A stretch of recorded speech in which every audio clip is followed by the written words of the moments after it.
esa fecha yo la recuerdo porque en mi casa son todos peronistas, ¿no? El 18 de octubre tiene trascendencia porque veníamos de una época que las cosas no eran buenas. En aquel tiempo existían los patrones Costa que deseaban que el obrero se vistiera con alpargata, ropa azul. Bueno, yo lo recuerdo muy ingratamente, porque estaba sentada ahí y fui insultada por estar sentada con un chico mío sobre la rodilla bien vestido. Y eran todos descamisados, todos rotosos, igual que en la Revolución Francesa, un horror. No es necesario recordar el 45, yo prefiero pensar en el 90.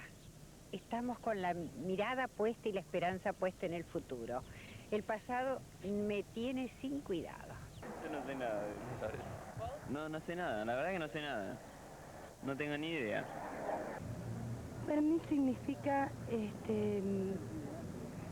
un momento de participación del pueblo, pero que está en este momento, o por lo menos para los jóvenes, como muy vaciado de contenido, ¿no? O que han querido vaciarlo de contenido.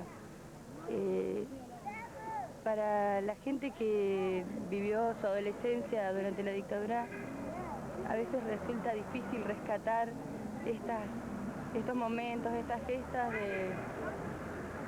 del pueblo que nos llegan solamente cuando con una actitud consciente intentamos buscarlas. Porque miren, los recuerdos son buenos y malos, ¿no? Es como la vida misma. Lo recuerdo como una cosa inolvidable, que mientras viva lo seguiré recordando. No tengo la suficiente cultura ni conocimiento político como para saber hasta qué punto, pero que es historia. Indudablemente es historia y es parte de nuestro país. Y nos debemos a ello y tenemos que rescatar lo más positivo de cada experiencia que tuvo el país.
Retirado el gobierno de facto del general Félix Uriburu, asumió el general Agustín Justo mediante elecciones con proscripciones.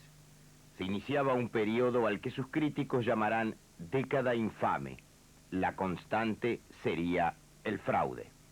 Había variantes, pero lo más común era el cambio de voto de las urnas, o doble urnas, o el hecho de que se recogían las libretas de enrolamiento, en el campo sucedía, el comité, y luego el ciudadano iba a retirar prácticamente su libreta de enrolamiento de la mesa electoral. ¿Y las fuerzas políticas cómo jugaban? Bueno, las fuerzas políticas no todas, digamos, daba el visto bueno o digamos, acompañaba este proceso, sino que dentro de las mismas fuerzas populares, una parte del radicalismo estaba en la concordancia, o sea que apañaba en alguna medida estas anormalidades, pero otras partes, otras líneas internas del propio radicalismo, en la provincia de Buenos Aires, en Córdoba, en Distrito Capital mismo, denunciaban el fraude y se oponían, no compartían el proyecto de la concordancia.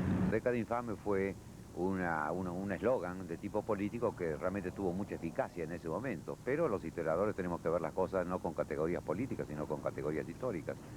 Esos años fueron infames en el plano electoral, en el plano del manejo de la cosa pública. En otros aspectos no lo fueron.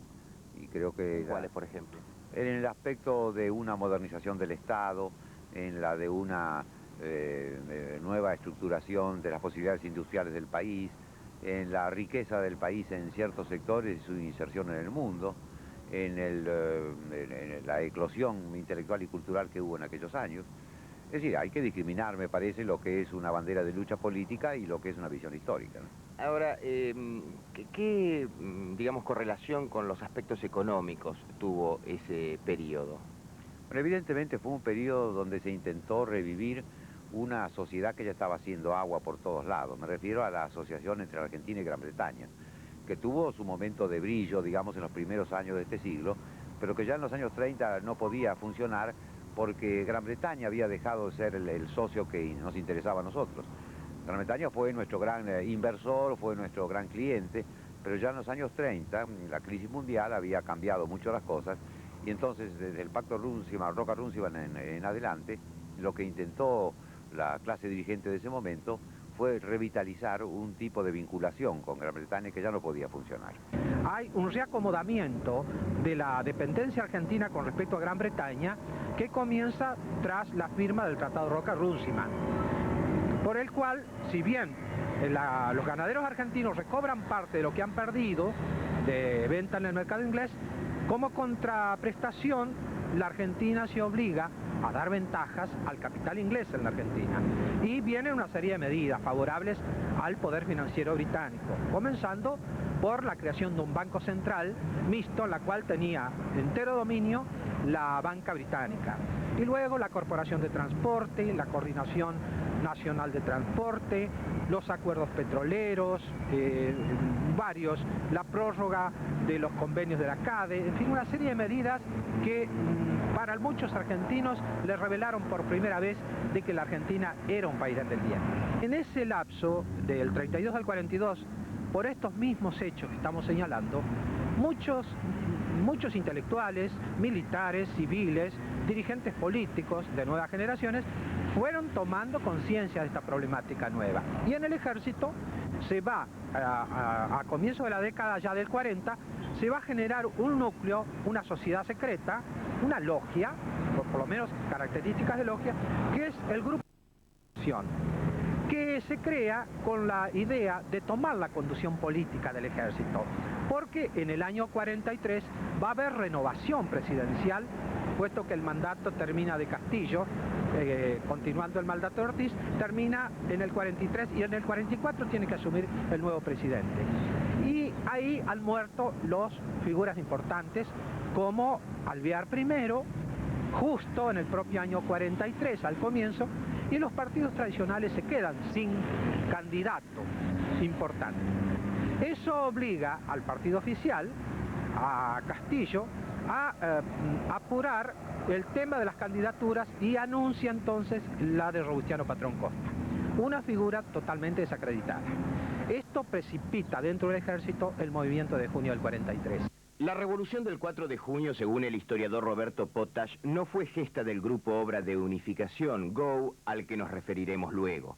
Tampoco conspiración de los Estados Unidos o la embajada alemana en Buenos Aires, como lo creyeron simpatizantes del Eje y los aliados. Fue una rápida improvisación cuyos participantes apenas concertaron derrocar a Castillo. La pasión convirtió a los hechos del 17 de octubre en mito para unos, infundio para otros. Pero, ¿qué sucedió?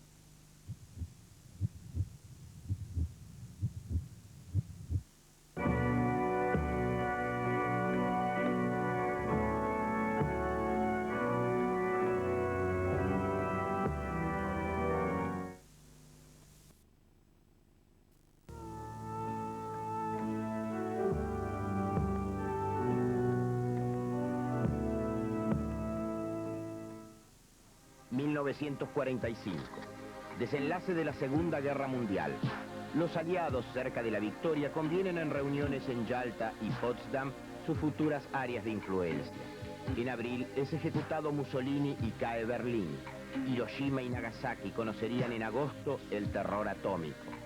El cardenal Pacelli, nuestro visitante para el Congreso Eucarístico del 34, reinaba como Pío XII. Gabriela Mistral, poetisa chilena, y Fleming, descubridor de la penicilina, eran galardonados con los Nobel. En Chapultepec se reúne el panamericanismo hegemonizado por Estados Unidos. Nuestro país, presionado, rompe la neutralidad y declara la guerra. Washington designa a Sproul Braden como embajador en la Argentina. Este personaje daría que hablar.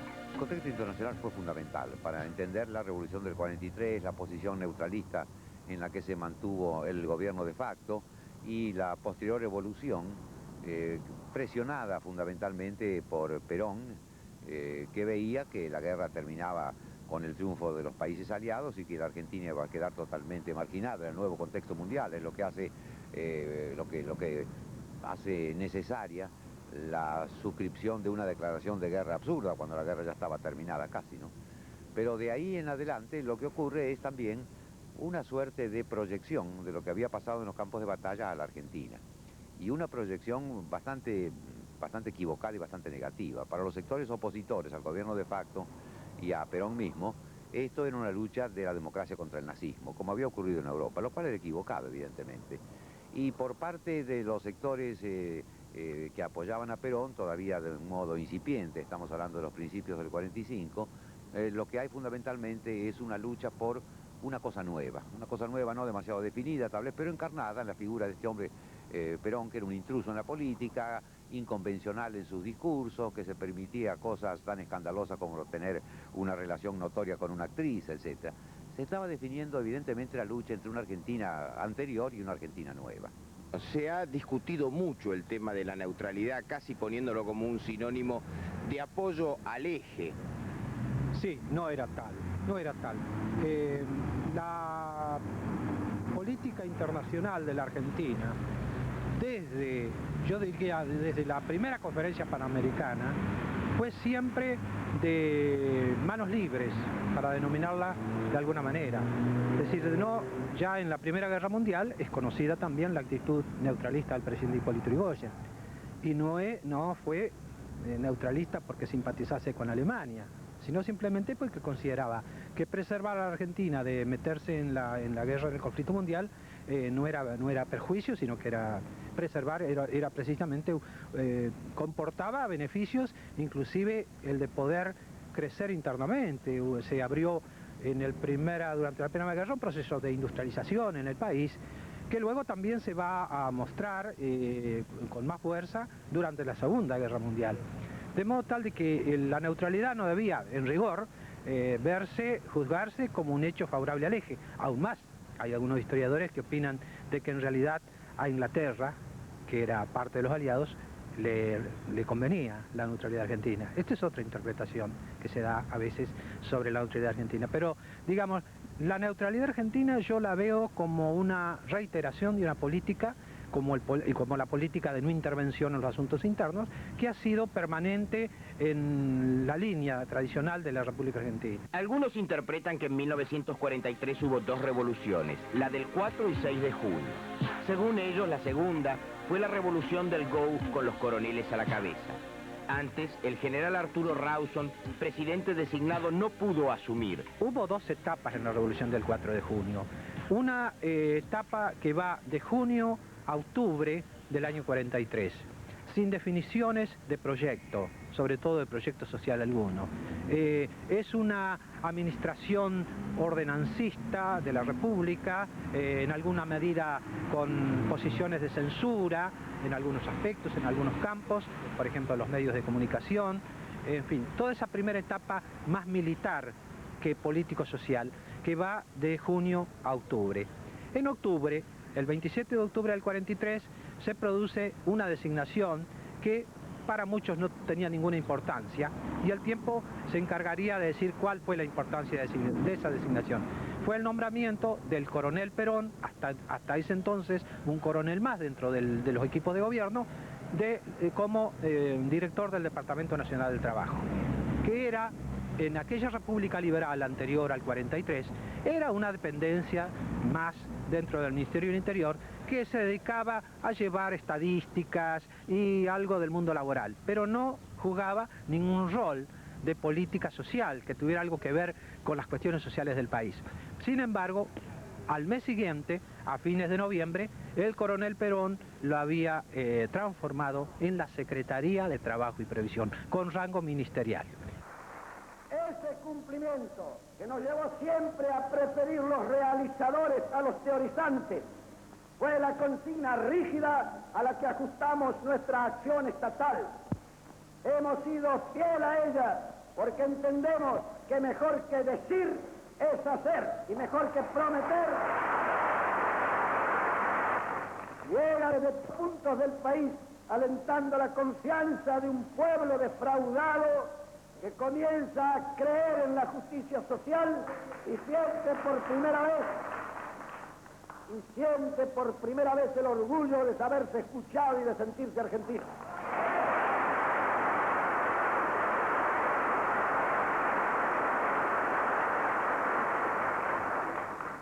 Yo, en este día clásico de los trabajadores, prometo en nombre del gobierno que esa confianza no será defraudada.